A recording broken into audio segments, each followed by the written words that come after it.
ទស្សនិកជនជាទីគោរពព័ត៌មានជាបន្តគឺពីខេត្តស្វាយរៀងពាក់ព័ន្ធទៅនឹងគណៈកម្មាធិការជាតិប្រឆាំងទៅនឹងទរណកម្មសហការជាមួយនឹងរដ្ឋបាលខេត្តស្វាយរៀង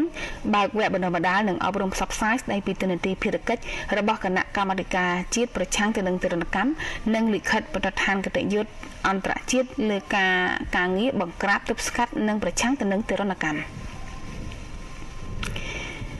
ដោយនៅថ្ងៃទី20ខែសីហាឆ្នាំ2026គណៈកម្មការជាតិប្រឆាំងទៅនឹងទរណកម្មដោយមានកិច្ចសហការជាមួយនឹងរដ្ឋបាលខេត្តស្វាយរៀងបានរៀបចំបើកវគ្គបណ្ដុះបណ្ដាលនិងអប់រំផ្សព្វផ្សាយទៅលើប្រធានបទស្ដីពីទិន្នន័យភារកិច្ចរបស់គណៈកម្មាធិការប្រយុទ្ធប្រឆាំងទៅនឹងទរណកម្មនិងលិខិតបទដ្ឋានជាតិអន្តរជាតិលើការបង្ក្រាបទប់ស្កាត់ការប្រឆាំងទរណកម្មជូនដល់មន្ត្រីសាធារណៈមានសមត្ថកិច្ចគ្រប់គ្រងកន្លែងដកហូតសេរីភាពមន្ត្រីនគរបាលយុតិធធនិងអង្គភាពតុលាការអង្គការមិនមែនរដ្ឋាភិបាលនិងដៃគូអភិវឌ្ឍនានាក្រោមអធិបតីភាពអាយដាមរូប៊ីណៃសមាជិកគណៈកម្មការជាតិប្រឆាំងនឹងទរណកម្មអមដោយមន្ត្រីជំនាញផ្នែកបណ្ដុះបណ្ដាលនិងអប់រំផ្សព្វផ្សាយនៃលេខាធិការដ្ឋាននៃកោចបតោ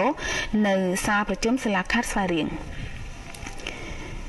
វគ្គបណ្ដុះបណ្ដាលនេះមានការអញ្ជើញចូលរួមពីសំណាក់លោកប៊ុនសាវ៉ាន់សមាជិកក្រុមប្រឹក្សាខេត្តលោកម៉ែនកល្យានអភិបាលរងខេត្តស្ថាប័នតុលាការពន្ធនាគារមន្ទីរអង្គភាពជុំវិញខេត្តអាជ្ញាធរក្រុងស្រុកនិងអ្នកពាក់ព័ន្ធជាច្រើនរូបលោកម៉ែនកល្យានអភិបាលរងខេត្តបានលើកឡើងថាក្នុងនាមរដ្ឋបាលខេត្តសូមថ្លែងអំណរគុណ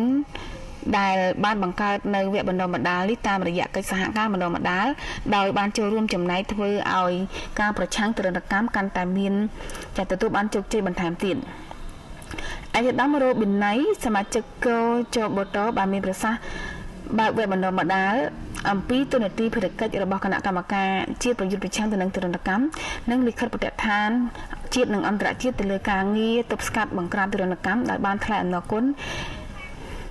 ចំពោះការចូលរួមសហការរបស់រដ្ឋបាលខេត្តដែលជួយរៀបចំវគ្គបណ្ដុះបណ្ដាលនិងអប់រំនេះឡើងនិងថ្លែងអំណរគុណដល់គណៈអធិបតី